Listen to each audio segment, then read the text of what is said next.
नमः सिद्धेभ्यः।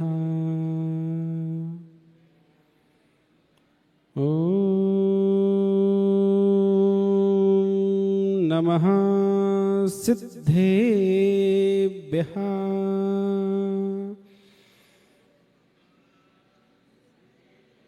ॐ नमः सिद्धेभ्यः।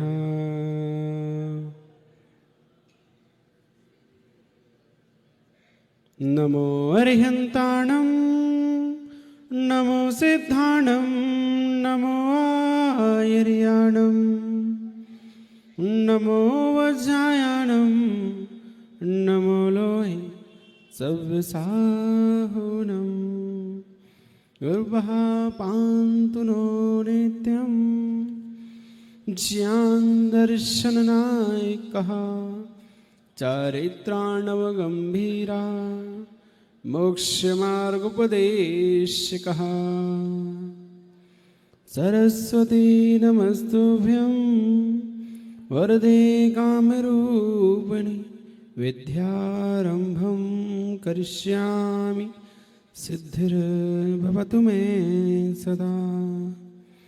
जय बोलिए अनंतानंद सिद्ध परमेष्ठी भगवान की, देवादिदेवी करण श्री मूल नायक आदिनाथ भगवान की, अंतिम तीर्थंकर शासन नायक महावीर भगवान की, परम पूज्य राज संत गणाचार्य विराग सागर गुरुदेव की, परम पूज्य श्रवण आचार्य विशुद्ध सागर गुरुदेव की, परम पूज्य आचार्य नम्र सागर गुरुदेव की, अहिंसा में विश्व धर्म की।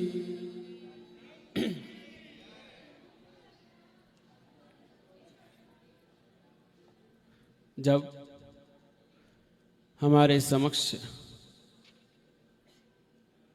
हम सबके आराध्य पूज्य गुरुदेव विराजमान हो, जो समस्त तर्क न्याय न्याय आगम सिद्धांत के पारगामी हो, और उनके समक्ष हम अल्पज्ञ कुछ कहने का प्रयास करें तो हास्य के ही पात्र हुआ करते हैं।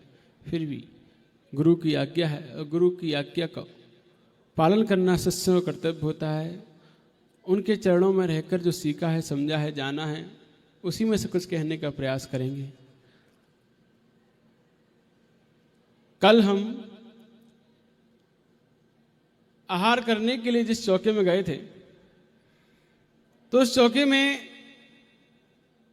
जिज्ञासुओं ने प्रश्न किया कि सम्यक दर्शन की सबसे सरल विधि कौन सी है? ऐसी कौन सी सबसे सरल विधि है जिस विधि के प्राप्त होने पर, करने पर हम सम्यक दृष्टि बन जाते हैं?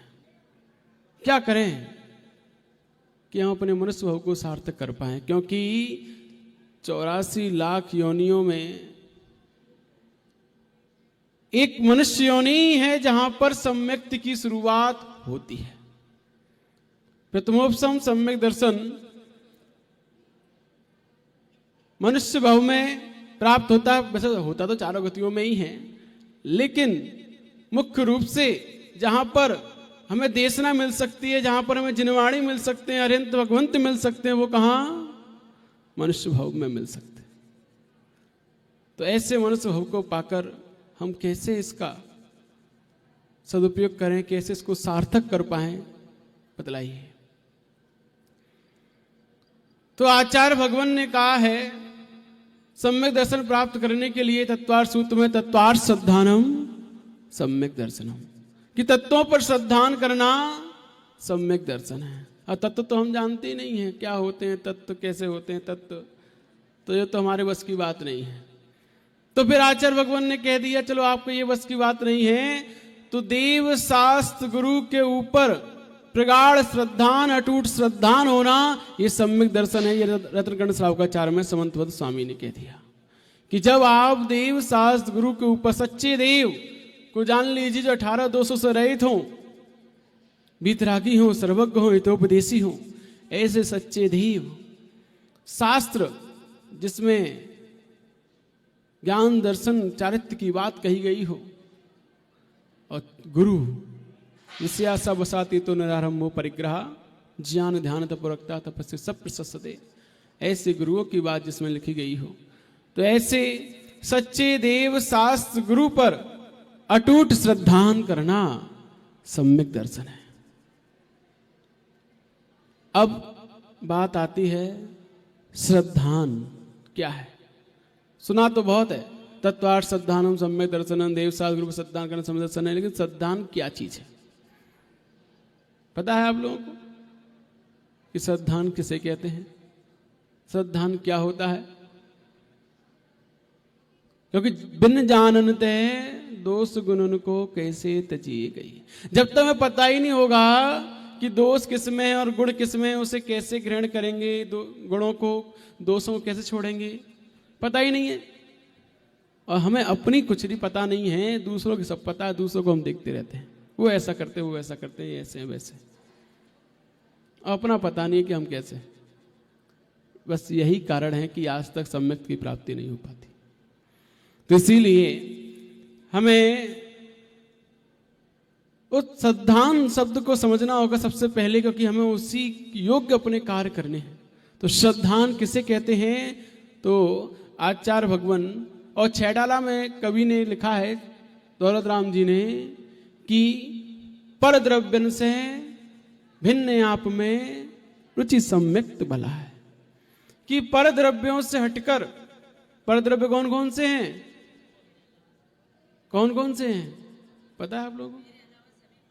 हाँ, इस जीव द्रव्य को छोड़कर सारे द्रव्य पर द्रव्य हैं। तो पुद्गल धर्म अधर्म आकाश काल ये सब पर द्रव्यों से भिन्न आप में माने स्वयं में रुचि होना, ये सम्यक्त है।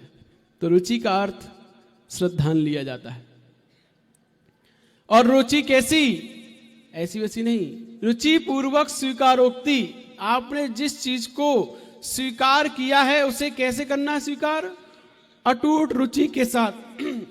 उस रुचि को कोई तोड़ ना पाए, चाह कर भी कितना भी प्रयास करे, लेकिन उस रुचि को जो तोड़ ना पाए तो समझ लेना वो आपका श्रद्धान है। जैसे उदाहरण से समझ लीजिए, एक शराबी व्यक्ति है, उस शराबी व्यक्ति की रुचि किस में होती है? शराब पीने में। उसे आप रात को 10 बजे भी कह दो उठाकर कि शराब पीनी है, तुरंत तैयार हो जाएगा। 2 बजे भी, रात को सुबह 4 बजे भी, जब कहो तब तैयार। ऐसे ही एक व्यापारी है और उसके सामने व्यापार का अवसर आ जाए और कहा जाए कि बहुत बड़ी पार्टी आ रही है रात को 12 बजे, क्या आप लोग कहोगे कि नहीं अभी नहीं, बाद में आना? वो कहे नहीं, बाद में नहीं मिलेगी, फिर उनको निकलना बाहर। तो जाओगे नहीं जाओगे? जाएंगे, क्योंकि हमारी रुचि जहाँ होती है वहाँ कोई टाइम समय कुछ भी नहीं होता है। हर समय हमारे लिए उसमें लगन होती है, उत्साह होता है। ऐसे ही एक व्यसनी के बारे में हमने बताया, व्यापारी के बारे में बताया, इसकी रुचि धन में निरंतर बैठी रहती है। माताओं की रुचि किस में होती है?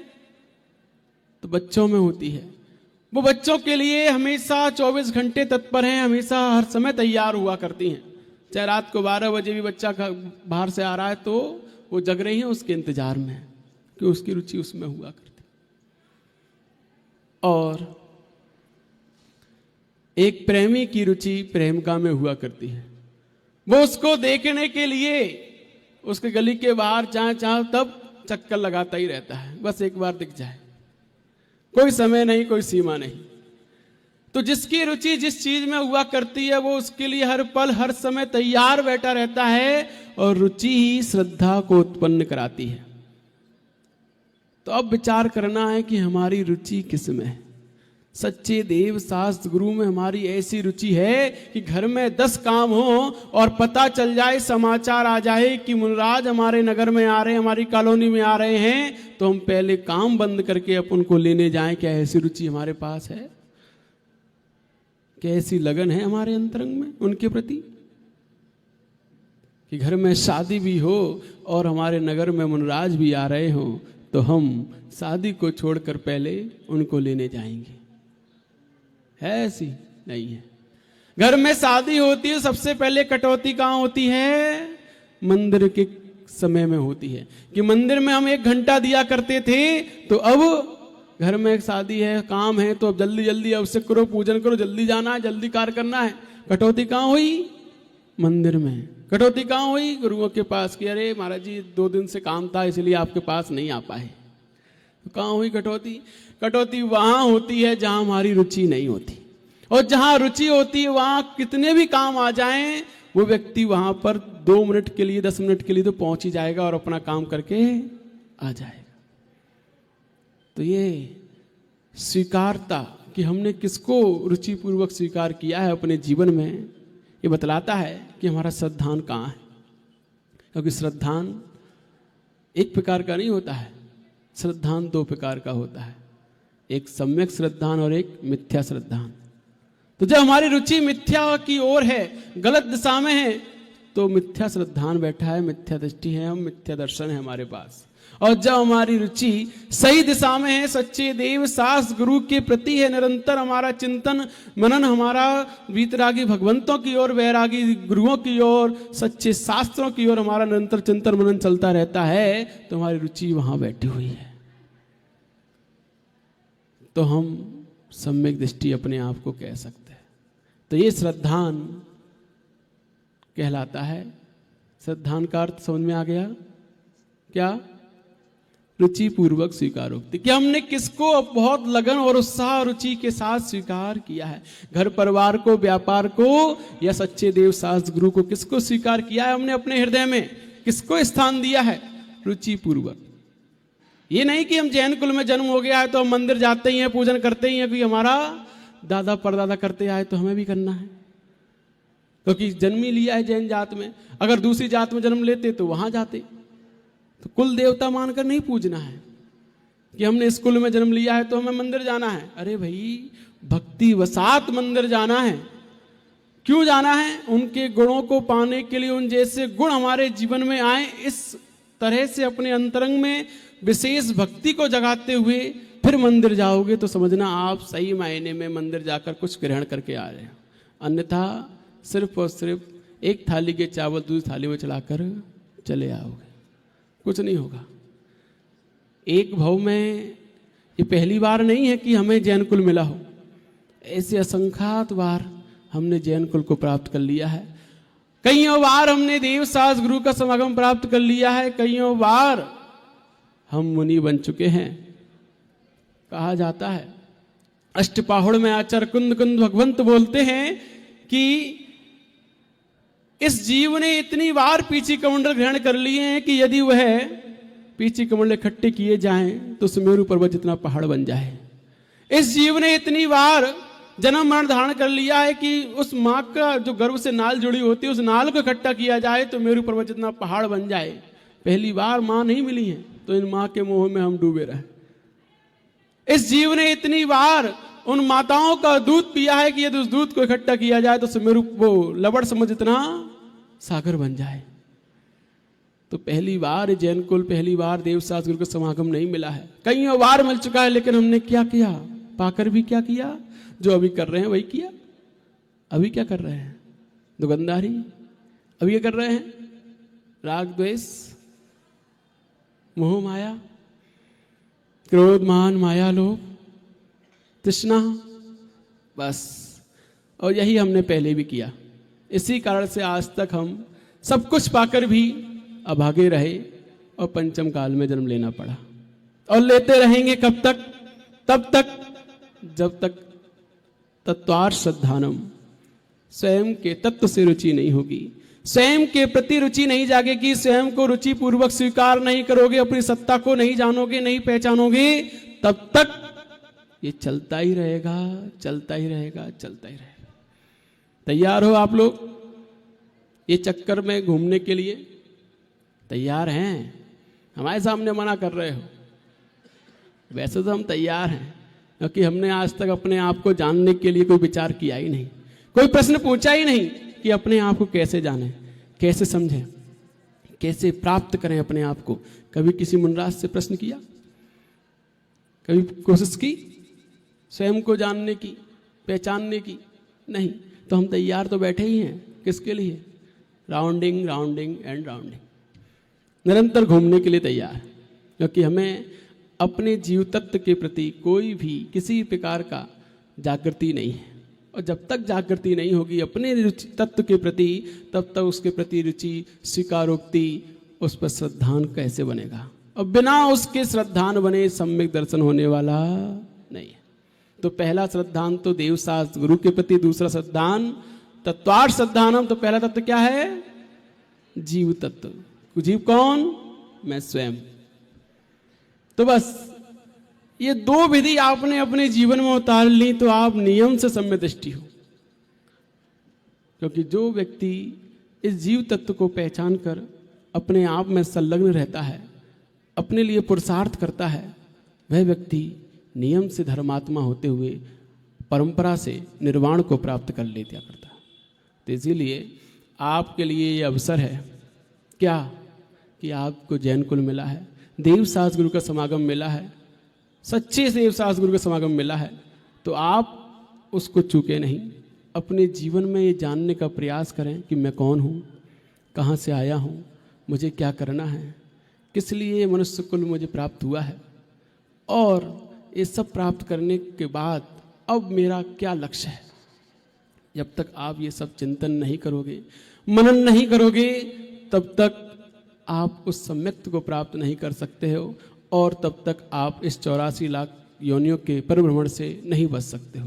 तो इसीलिए स्वयं के बारे में सोचो, जानो, क्योंकि पर द्रव्यन से भिन्न आप में रुचि सम्यक्त वाला है। पर द्रव्यों से भिन्न हटकर अपने आप में रुचि पैदा करो, वही सम्यक्त है, वही निश्चय से सम्यक दर्शन है, और वही आपके जीवन में उन्नति की ओर ले जाने वाला है, संसार से आपको दूर उठाकर निर्वाण की ओर ले जाने वाला है। क्योंकि हमें पूज्य गुरुदेव को सुनना है, इसलिए आज हम इतना ही बतला रहे हैं। फिर कभी समय मिलेगा तो और इस सम्यक्त के बारे में बहुत लंबा विवेचन है, क्योंकि प्रसम, संवेग, आस्तिक्य, अनुकंपा, ये 4 गुण यदि हमारे जीवन में आ जाते हैं तो अपने आप को व्यवहार से सम्यक दृष्टि तो कह ही सकते हैं।